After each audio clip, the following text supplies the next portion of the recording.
करते हैं the double ड्रामे का एपिसोड नंबर 30। तो एपिसोड 30 की स्टार्टिंग में हम देखते हैं उसका चचेरा भाई दौड़ता हुआ आता है, उसे एक लेटर देते हुए कहता है कि ये लो तुम्हारी ज्वाइनिंग लेटर है, मतलब तुम्हें भी वहाँ पे जाके पार्ट लेना है म्यूजिशियन में। अब कितना मजा आएगा ना, हम चारों लोग फिर से एक टीम में आ जाएंगे, लियू जू, मैं, तुम और ये सी जी।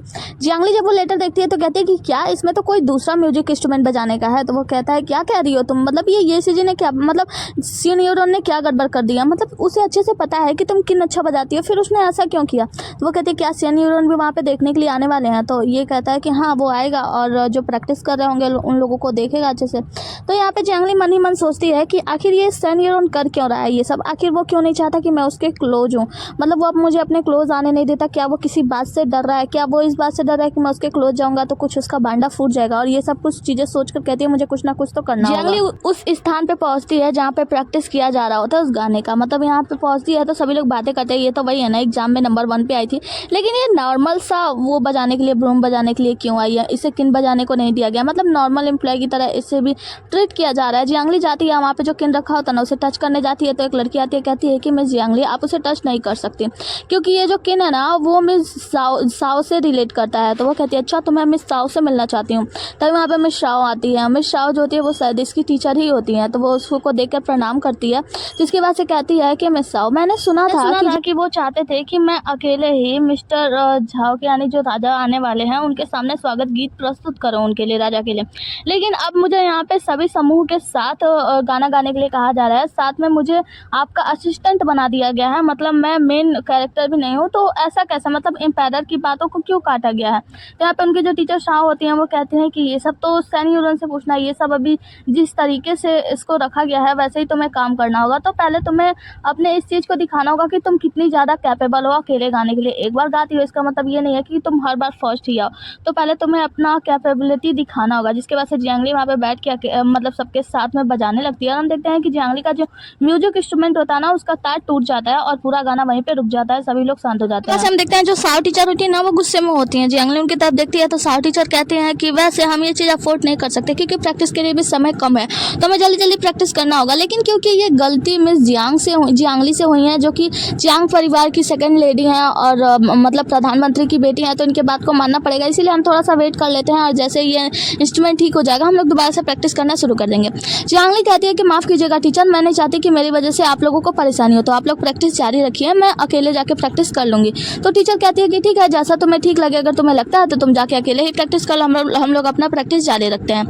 जिसके बाद से जियांगली वहाँ से जो इंस्ट्रूमेंट होता है वो जाकर साइड में बजाने लगती है। जब वो बजाने लगती है तो वहाँ पे उसकी टीचर आती है, कहती है कि सेकंड लेडी जियांगली मैं नहीं चाहती कि आप इस तरीके से प्रैक्टिस करें अकेले में, वैसे आपसे अगर कोई भी गलती हो जाएगी तो मिस्टर सैन्यूरन जो है वो मुझे ही सुनाएंगे क्योंकि मैं ही तो आप लोगों की मुखिया हूँ ना, मैं आप लोगों को देख रही हूँ कि आप लोग कैसा प्रैक्टिस कर रहे हैं। तो वो कहती है कि आप चिंता मत कीजिए, मैं आपको शिकायत का मौका नहीं दूंगी और मैं अच्छी तरीके से प्रैक्टिस करूंगी। जिसके बाद से टीचर कहती है ठीक है अगर आप ऐसा चाहती है तो आप कीजिए, और वहाँ से चली जाती हैं। हम ड्यूक्सू को देखते हैं जो कि वांजी के साथ खड़े होते हैं और वो चाय वाय पी रहे होते हैं। तभी यहाँ पे लूजी आता है बहुत बुरी हालत में, कहता है कि बचाओ मुझे सांप ने काट लिया है। ड्यूक्स से कहते हैं क्या हुआ तुम्हें, वो बताता है कि मैंने सीटू को ढूंढ लिया है। तो ड्यूक्स कहते हैं कहाँ है सीटू। तभी हम देखते हैं यहाँ पे सीटू आती है और कहती है कि ये मेरे पीछे पीछे सांप के बिल में घुस गया था और इसे सांप ने काट लिया है। ड्यूक्स लूजी को वांजी को दे देता है, वांजी उसे थप्पड़ मारता है जगाने के लिए। जब उसको होश आता है तो कहता है तुम्हारी हिम्मत कैसे है मुझे मारने की, और फिर से बेहोश होने लगता है। जो सीटू होती है वो ड्यूक्स को दवाई देते हुए कहती है कि इसे दवाई दे दो ये ठीक हो जाएगा, और कहती है कि मेरे लिए 10 साल पुराना वाइन लेकर आओ। और फिर हम देखते हैं कि जो वांजी होता है ना वो लूजी को अपने पीठ पे टांग के घसीट कर वहां से ले जाता है दवाई। सीटू कहती है कि वैसे तुम इतना अर्जेंटली मुझे क्यों ढूंढ रहे थे, आखिर क्या काम था तुम्हारा। वो कहता है कि तुम्हें पता है ना कि जो तुम्हारा भाई है वो ग्रेट जाओ को, मतलब ग्रेट जाओ के जितने भी सारे सैनिक उन सबको अपने लीड में किए हुए हैं और ग्रेट यान से मिलने वाले यानी हमारे एम्पायर से। तो वो आके जब मेरे एम्पायर से मिलेगा तो उनकी शक्ति और भी ज़्यादा बढ़ जाएगी। वो कहती है कि हाँ तो फिर इसमें मेरा क्या फ़ायदा, मतलब मुझे मेरा क्या लेना देना। वो कहता है तुम्हें पता नहीं है कि राजा चैंग को ये सारी बातें पता है, तो अगर उन्हें पता चलेगा कि तुम उसकी बहन हो उसे पता ही होगा तो वो तुम्हारे ऊपर भी हमला करवा सकता है, इसीलिए तब तक के लिए तुम ड्यूक निवास में रहोगी। वो कहती है कि अच्छा तो बस इतना ही, और जाके उसके सीट पे बैठ जाती है। कहती है क्या तुम और कुछ नहीं चाहते। वो कहता है कि हाँ मैं चाहता हूँ कि तुम दोनों लोगों की जान बचाओ। दो एक ऐसा है जिसको एमनेसिया हुआ है, दूसरा ऐसे जिसको चाकू लगा हुआ है, उसके चेहरे पे निशान है। वो कहती है अच्छा तो ये सब तुम सेकंड लेडी जियांग के लिए कर रहे हो ना। वो कहता है कि क्या मतलब तुम करोगी या नहीं करोगी, अगर तुम करती हो तो मैं तुम्हारे लिए ड्यूक के सारे वाइन्स को तुम्हारे हवाले कर दूंगा। वो कहती है वाइन्स बस इसके लिए, मैं जानती हूँ कि ये सब तुम सेकंड लेडी जियांगली के लिए कर रहे हो है ना। वो कहता है क्या तुम करोगी या नहीं। वो कहती है कि अच्छा तुम इतने ज़्यादा सिंसियर हो तो चलो अपनी सिंसियरिटी दिखाओ, तुम मेरे साथ स्पाइडर पकड़ने चलो, अगर तुम्हारी सिंसियरिटी मुझे मुझे दिख गई तो मैं तुम्हारा काम करने के लिए राजी हो जाऊंगी। जिसके बाद से ड्यूक्सू उसके पीछे पीछे निकल जाते हैं। आगे सीटू उन लोगों को लेकर एक नदी के किनारे जाती है तो ड्यूक्सू कहते हैं कि तुम यहाँ स्पाइडर पकड़ने आई हो ना। वो कहती है कि हाँ, अगर हमें स्पाइडर पकड़ना है तो ये पानी वाली जगह ही चाहिए। वो कहता है कि ड्यूक्सू कहता है कि देखो मैं तुम्हारे पास साथ यहाँ पे स्विमिंग करने के लिए नहीं आया हूँ। वो कहते हैं अगर पानी वाला स्पाइडर पकड़ना है तो पानी में तो जाना ही पड़ेगा। जिसके वजह से वो अपना कपड़ा वहाँ पे खोलने लगती है तो ड्यूक्सू कहते हैं कि वांजी तुम यहाँ पे इसकी देख रेख करो, और वहाँ से जाके साइड में बैठ जाते हैं। वांजी भी ड्यूक्सू के पीछे पीछे आ जाता है तो ड्यूक्सू कहते हैं तुम यहाँ पे क्यों हो। तो वांजी बताता है कि वो अपने कपड़े खोल रही थी, अगर मैं वहाँ पे रहता तो वो मिस्टर सेन जब आते तो उनसे कह देती कि हम लोग उसे मोलेस्ट कर रहे थे, इसलिए मैं यहाँ पे आ गया।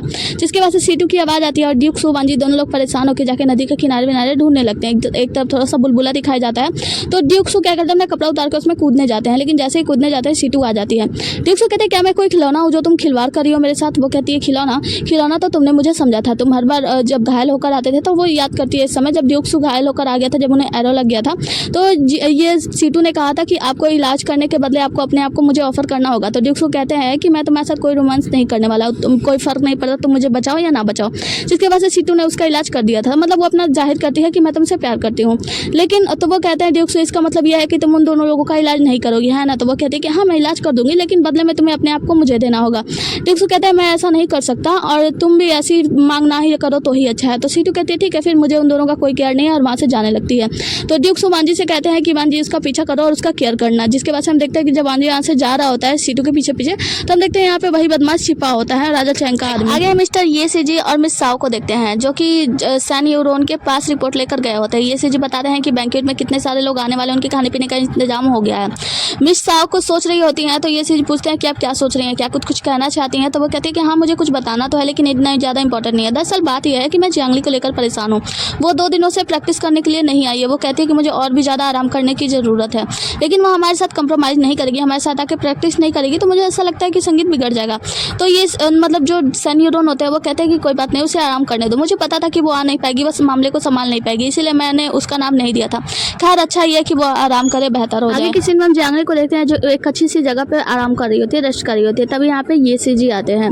ये सीजी आते हैं तो जियांगली कहती है कि ये सीजी आप यहाँ पे क्या कर रहे हो। तो ये सीजी बताते हैं कि मैंने सुना मिस साओ से कि आप थोड़ा सा बीमार हो, इसलिए मैं तुम्हारे लिए कुछ दवाइयाँ लेकर आया हूँ, तुम अच्छा तो फील कर रही हो ना। वो कहती है कि हाँ थैंक यू सीजी। जिसके बाद से वो कहता है कि वैसे तुम म्यूजिक में प्रैक्टिस करने के लिए भी नहीं जा रही हो।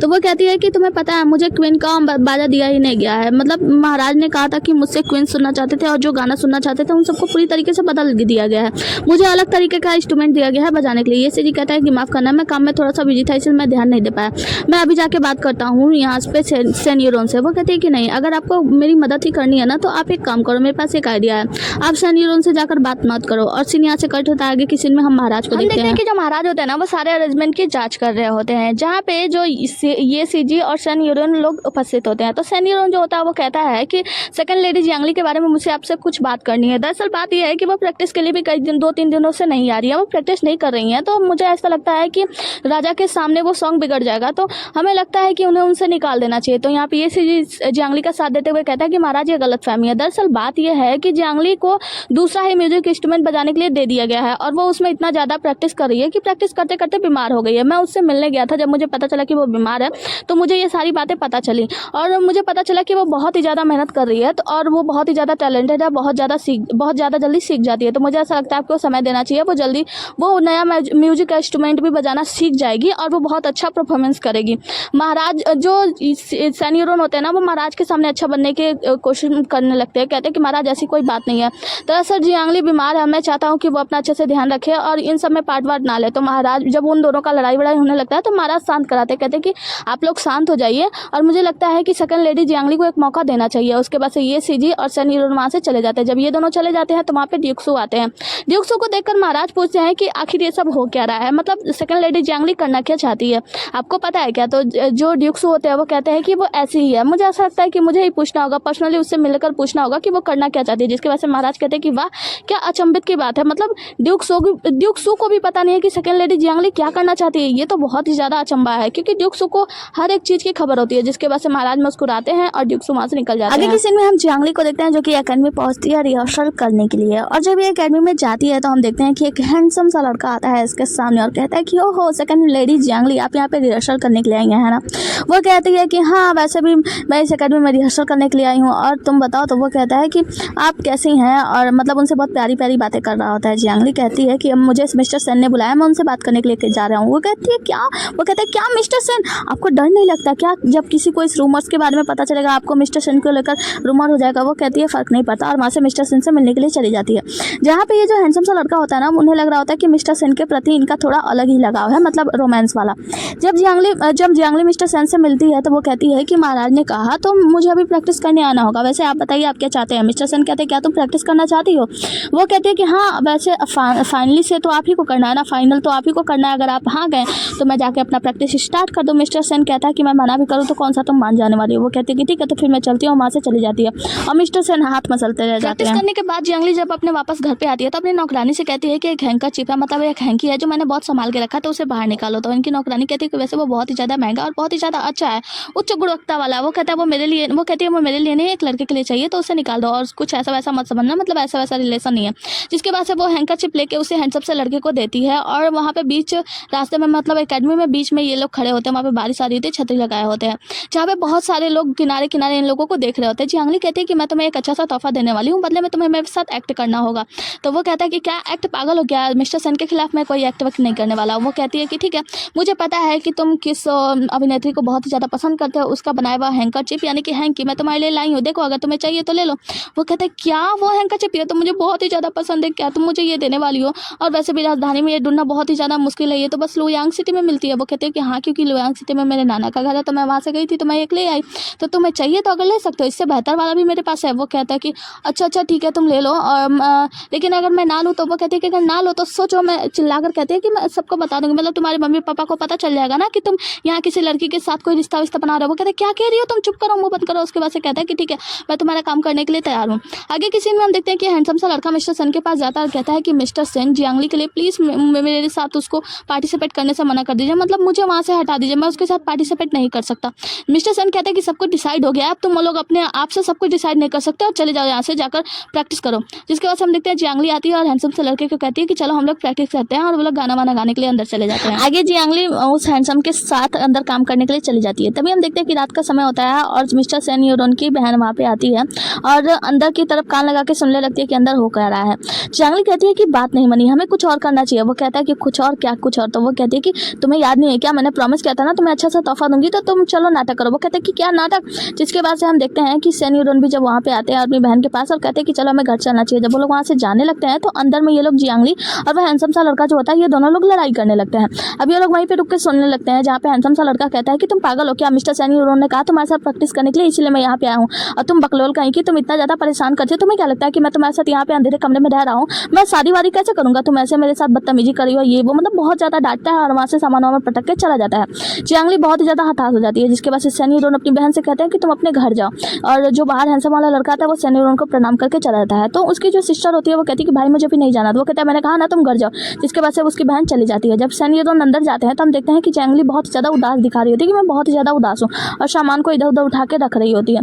सेन यूरोन कहते हैं कि मुझे पता है कि तुम थोड़ी सी नाराज हो, मतलब उदास हो। वो कहती है कि आपने ही मुझे कहा था ना कि मुझे ये वाला इंस्ट्रूमेंट बजाना चाहिए, इसीलिए मेरे साथ इतनी ज़्यादा परेशानी हुई है। सेन यूरोन कहते हैं कि मैं क्या करूँ, तो फिर तुम्हें पहले से आना चाहिए प्रैक्टिस में, तुमने ही तो प्रैक्टिस में देरी कर दिया, तुम आराम करने लगी, तुम्हारी तबियत खराब हो गई, इसमें मेरी क्या गलती? वो कहती है कि सेन यूरोन आप चाहते तो मेरे साथ एक अच्छे बंदे को सेट कर सकते थे जो मेरे साथ मिलकर प्रैक्टिस करवा देता।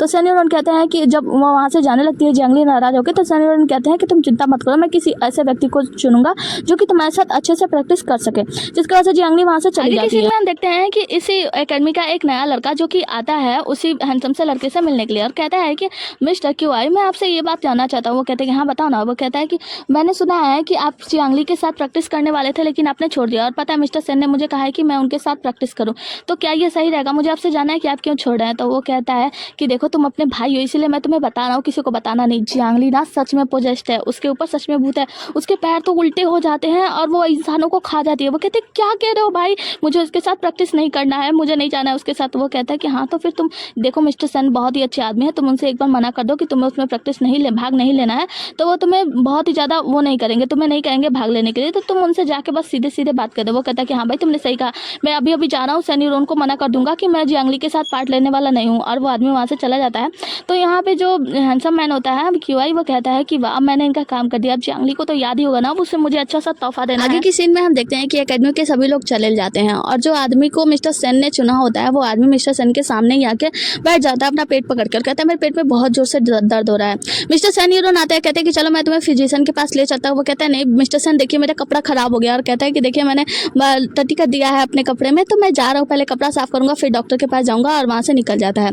मिस्टर सैन यूरोन सोचते हैं कि अब जियांगली का क्या होगा। तभी हम देखते हैं कि यहाँ पे जियांगली भी आ जाती है रात के समय। मिस्टर सैन यूरोन कहते हैं कि आपको लेट हो गया। वो कहते हैं कि हाँ, रास्ते में मेरी गाड़ी टूट गई थी और बारिश के कारण मैं बहुत ज़्यादा भीग गई, इसलिए मुझे आने में देर हो गई, तो मैं अपना प्रैक्टिस के लिए जाती हूँ। वो कहते हैं कि माफ़ करना, जिस आदमी को मैंने तुम्हारे साथ प्रैक्टिस करने के लिए रखा था वो आदमी चला गया क्योंकि वो बहुत ही ज़्यादा बीमार था, इल था। वो कहते हैं कोई बात नहीं, मुझे बताया कि मेरे साथ कोई दूसरा प्रैक्टिस नहीं करना चाहता, और वहाँ से जाने लगती है।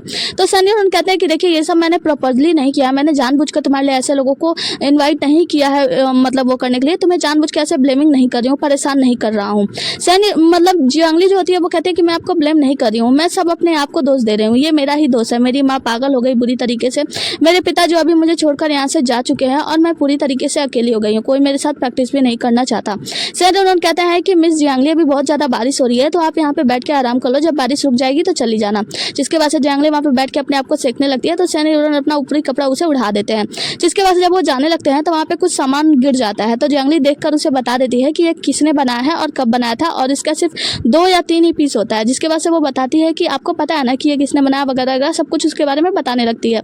सैन यूरोन कहते हैं कि हाँ। जिसके बाद से जियांगली याद करती है कि जब इन लोगों की शादी हुई थी तो जियांगली ने बताया था कि मेरे पिता को इनका बनाया हुआ चीज़ें बहुत ही ज़्यादा पसंद है और इकट्ठा करना अच्छा लगता है।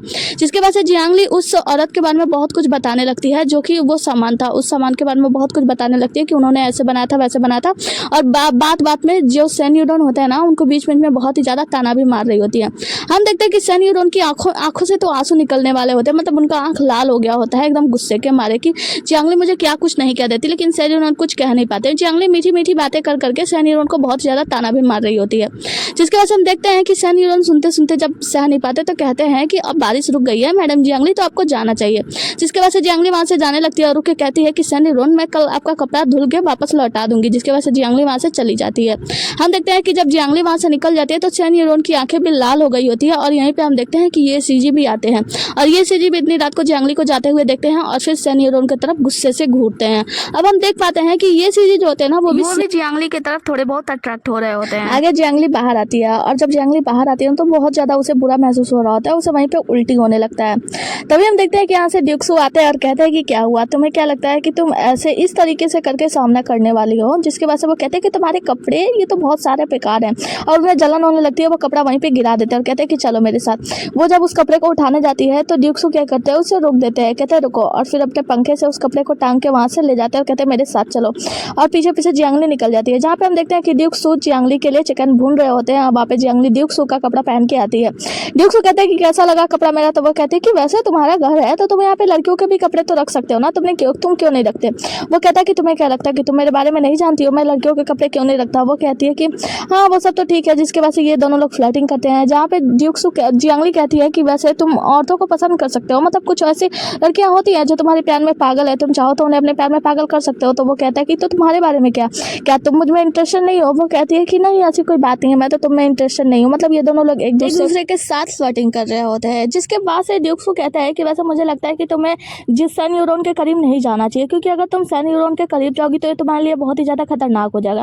वो कहती है कि मैं उसके करीब जाना चाहती हूँ क्योंकि मैं चाहती हूँ कि उसका ना कुछ एक ऐसा चीज़ लेकर आऊँ, मतलब उसकी कोई कमजोरी ढूंढना चाहती हूँ। ड्यूक्सू कहते हैं कमजोरी क्या मतलब है, तुम्हें पता है ना कि राजकुमारी क्या करेगी। वो कहती है कि हाँ मुझे पता है, और मैं चाहती हूँ कि वो मेरे ऊपर वार करे ताकि मैं उसको अच्छे से सबक सिखा सकूं, और तब तक तो मैं सैन यूरोन का कोई ना कोई कमजोरी तो निकाल ही दूंगी। जियांगली कहती है कि ड्यूक्सू आप मेरे साथ फ्रैंक हो सकते हैं। जिसके बाद से वो कहती है कि मुझे पता है एल्डर प्रिंसेस यानी प्रिंसेस है ना, वो मेरी जान भी ले सकती हैं इट एनी कॉस्ट। वो कहते हैं कि देखो तुम्हारे साथ फ्रैंक होने का मतलब तुम समझती हो ना। वो कहते हैं कि हाँ आपको पता है जब आप मेरे आसपास रहते हो ना तो मैं बहुत ही ज़्यादा लाइट फील करती हूँ, मतलब मुझे बहुत ज़्यादा अच्छा लगता है। ड्यूक्सू कहता है ये तो अच्छी बात है। उसके बाद से उसे चिकन खाने को देते हैं। जिसके बाद से जियांगली कहती है कि वैसे सीटू का क्या हुआ। तो वो कहते हैं कि सीटू का पता लग गया है, लेकिन अभी वो वहाँ से चली गई। तुम तो जानती हो ना वो क्या चाहती है, तो मैं उसे वो चीज़ नहीं दे सकता जो की चीज़ वो चाहती है, इसीलिए वो वहाँ से चली गई है। लेकिन तुम चिंता मत करो, मैं मास्टर जू को ठीक कर दूंगा और साथ ही साथ हाईतांग को भी। वो कहते हैं कि आपका शुक्रिया। जिसके बाद से हम देखते हैं कि ड्यूक्सू कहते हैं कि देखो तुम कोई भी प्लान बनाओ फर्क नहीं पड़ता, लेकिन तुम अपने आप को उस प्लान में कभी भी मत फंसाना। तो तुम इस बात का ध्यान रखना कि कोई ऐसी चीज़ है जिसे मैं लूज़ नहीं कर सकता। तुम क्या प्लान बनाती हो मुझे इससे फ़र्क नहीं पड़ता, लेकिन मैं खोना नहीं चाहता तुम्हें, है ना। तो जियांगली कहती है कि हाँ मैं समझ गई, और दोनों लोग एक दूसरे को देखकर मुस्कुराते हैं। आगे की सीन में हम सन यूरोन को देखते हैं जो कि अपने घर पे लौटते हैं बहुत देर से। तो उनकी माँ कहती है कि सन यूरोन तुम इतनी रात तक बाहर क्या कर रहे थे। तो सन यूरोन बताते हैं कि माँ दरअसल बात यह है ना कि अकेडमी में बहुत सारी प्रैक्टिस चली रही है, इसी वजह से थोड़ी सी देर हो गई। तो वो कहती है कि देखो मुझसे झूठ मत बोलो, तुम्हारी जब बहन वापस आई तो उसने मुझे सब कुछ बता दिया, उसने बता दिया कि तुम जियांगली के साथ थे, है ना। वो कहता है कि माँ ऐसी कोई बात नहीं है, मैं बस वहाँ पे प्रैक्टिस देख रहा था। वो कहते हैं कि देखो बात छिपाने की जरूरत नहीं है, तुम्हें पता है ना कि तुम्हारे पिता के साथ क्या हुआ था, जिसमें एक फ्लैशबैक दिखाया जाता है जहाँ पे हमें दिखाया जाता है कि बहुत गरीबी के कारण इसके पिता की मौत हो गई थी। उसने अपने बेटे से वादा लिया था कि तुम पढ़ लिख के एक बड़ा सा स्कॉलर बनना, ऑफिसर बनना और सबको सबक सिखाना, जो लोग भी गलत करें उनके साथ। और हाँ, साथ ही उन्होंने उनसे वादा लिया था तुम वादा करो कि अपने पूरे परिवार का ध्यान रखोगे और कभी भी उन्हें कहीं फंसने नहीं दोगे। तो छोटे से सन यूरोन ने वादा किया था अपने पिता से कि मैं बहुत बड़ा आदमी बनूंगा और बहुत ज़्यादा पढ़ाई लिखाई करूंगा। जिसके बाद से आज के सीन में हम देखते हैं कि इसकी माँ इसको समझा रही होती है कि क्या तुम अपने वादे को भूल गए हो, तुमने कहा था कि तुम अपने परिवार को कभी भी परेशानी में नहीं डालोगे, लेकिन आज तुम क्या कर रहे हो, तुम आग से खेल रहे हो। तुम जियांगली के आसपास यानी जू फेंगफेई के पास अगर तुम रहोगे तो तुम्हें पता है ना प्रिंसेस नाराज हो जाएगी और हमारे पूरे परिवार को बर्बाद कर सकती है, तो तुम्हें इस बात का ध्यान रखना होगा। सन यूरोन कहता है कि माँ साओ फेंगफेई वो नहीं है, वो जियांगली है और वो दोनों अलग हैं। जिसके बाद से वो कहती है कि लेकिन तुम्हें समझना होगा कि जियांगली के आसपास तुम्हें नहीं भटकना है। तो वो कहता है कि ठीक है माँ, आप जो कुछ भी समझा रही हैं मैं अब अच्छी तरीके से समझ गया हूँ और आगे से ऐसी कोई गलती नहीं करूंगा। बड़े ही प्यार से अपनी माँ को समझा लेता है। आगे की सीन में हम लूजी को देखते हैं जो कि एक पेड़ से चिपके होता है, अजीब अजीब हरकतें कर रहा होता है और कह रहा होता है कि आपको पता है महाराज, अपने ड्यूक्स से बता रहा होता है कि जब मुझे सांप ने काटा था ना तो मुझे ऐसा लग रहा था कि मेरे आसपास बहुत ही सुंदर सुंदर परियां हैं, बहुत ही सुंदर सुंदर वुमेन्स हैं, मैं उन्हें पकड़ रहा था और किस करने ही वाला था। तभी हम ड्यूक्स को देखते हैं कि कहते हैं कि ठीक है तो फिर मैं सीटू को बुला देता हूँ, वो एक और अनदर स्नेक लेकर आएगी और तुम्हें फिर कटवा देगी। तो वो उतर जाता है, कहता है कि माफ़ कीजिएगा मैं तो बस मजाक कर रहा था। अब ये लोग बात कर रहे होते हैं, तभी हम यहाँ पे देखते हैं कि वेंजी जो होता है ना वो सीटू को लेकर आ जाता है जो कि बहुत ही ज़्यादा नशे में होती है। अब लूजी दूसरी तरफ जाता है तो वो उसे भी पकड़ लेती है। जिसके बाद से ड्यूक्सू कहते हैं इतनी ज़्यादा पी लिया और हम देखते हैं कि सीटू बहुत ज़्यादा उल्टी भी कर रही होती है। ड्यूक्सू कहते हैं कि लूजी इसे ले जाओ कमरे में इसके पहुँचा दो। जिसके बाद से वेंजी से कहते हैं कि तुम मेरे साथ वाइन शॉप चलो। तो यहाँ पे वेंजी जो लूजी जो होता है वो कहता है कि मैं आपके साथ वाइन शॉप चल रहा हूँ। तो ड्यूक्सू कहते हैं नहीं, तुम्हें अभी सांप ने काटा है तो तुम्हें आराम करने की भी ज़रूरत है, तुम इसे लेकर कमरे में जाओ, आराम करो तुम भी। जिसके बाद से वो कहता है कि ठीक है और जो ड्यूक्सू होते हैं वो वेंजी के साथ वहाँ से चले जाते हैं। अब लूजी सीटू को कमरे में संभालने के लिए ले जा रहा होता है जहाँ पे सीटू बहुत ज़्यादा गिर रही होती है, हरकतें कर रही होती है क्योंकि वो बहुत ज़्यादा नशे में होती है। आगे की सीन में हम देखते हैं कि लूजी ने सीटू को बांध दिया होता है एक चेयर से। सीटू की जब आँख खुलती है तो वो कहती है कि तुम ये क्या कर रहे हो, बचपन से लेकर आज तक किसी की हिम्मत नहीं हुई मुझे बांधने की। वो कहता है लेकिन तुम्हें बंधे रहना होगा क्योंकि जब तक राजा जाओ यहाँ पे नहीं आ जाते तब तक तुम्हें ऐसे ही रहना होगा। सीटू कहती है कि तुम्हारी हिम्मत कैसे हुई ऐसा करने की, तुम्हें पता नहीं मैं क्या कर सकती हूँ। तो लूजी कहता है कि तुम क्या कर सकती हो, तुम क्या ही कर सकती हो, अभी तो तुम मेरी बंधक हो तो तुम्हें बस आराम से यहाँ से बंधे रहना है। जिसके बाद से सीटू कहती है अभी देखो मैं तुम्हें सांप से कटवा दूँ। तो अपने कपड़े उतारने लगता है तो अपनी आँख बंद कर लेती है और कहती है कि ये तुम क्या कर रहे हो, पागल हो गए हो क्या। तो वो अपने कपड़े अंदर का दिखाता है और दिखाता है और कहता है कि देखो मैं पूरी तरीके से प्रोटेक्टेड हूँ, अब तुम मुझे जहर नहीं दे सकती और अब तुम मुझे सांप से नहीं कटवा सकती। उसके बाद वो अपने कपड़े वपड़े पहनने लगता है। तो यहाँ पे सीटू जो होती है उससे अपने बातों में लेने लगती है, कहती है कि मुझे ये रेजिडेंस में जाना है वहाँ पे मिस्टर जू को इलाज करने के लिए।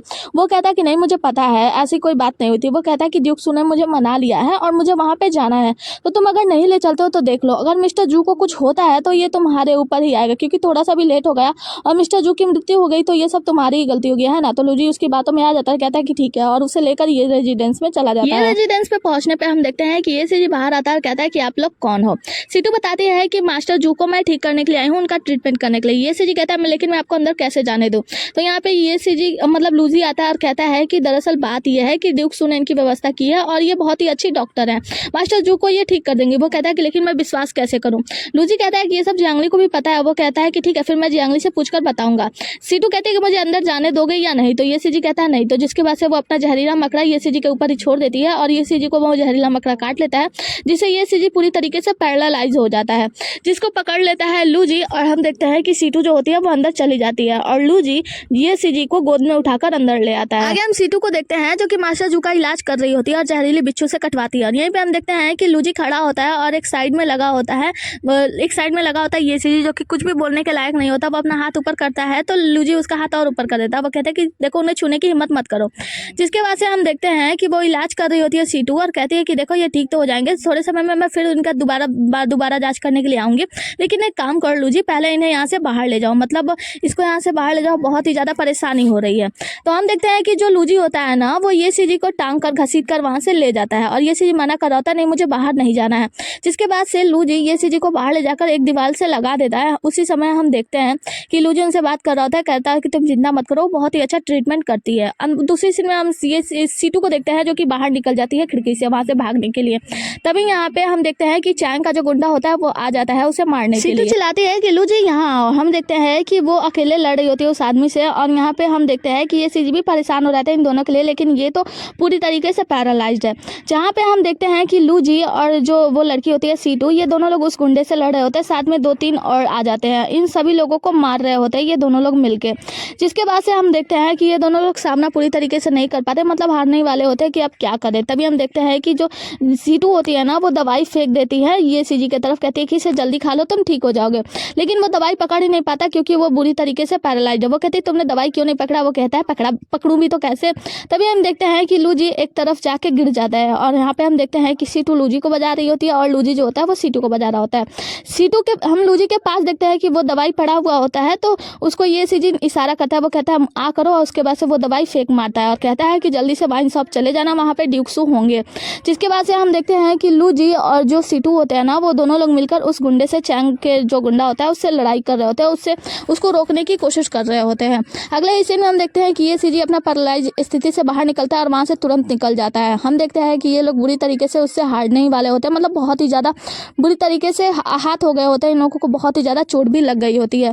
यहाँ पे जो लू जी होता है वो सीटू से कहता है अब हमें क्या करना चाहिए। सीटू कहती है अब तो एक आखिरी रास्ता बचा हुआ है। जिसके बाद से इसके पास बेहोश करने वाला कुछ पाउडर होता है और वो उस गुंडे के ऊपर फेंक देती है। वो गुंडा जो होता है अपना मुंह तो ढक लेता है, लेकिन फिर भी उसके ऊपर असर करता है, और साथ में हम देखते हैं कि लू जी और सीटू उन दोनों के ऊपर असर करता है। वो गुंडा भी वहीं पे बेहोश हो जाता है और साथ में ये दोनों लोग भी वहीं पे बेहोश हो जाते हैं।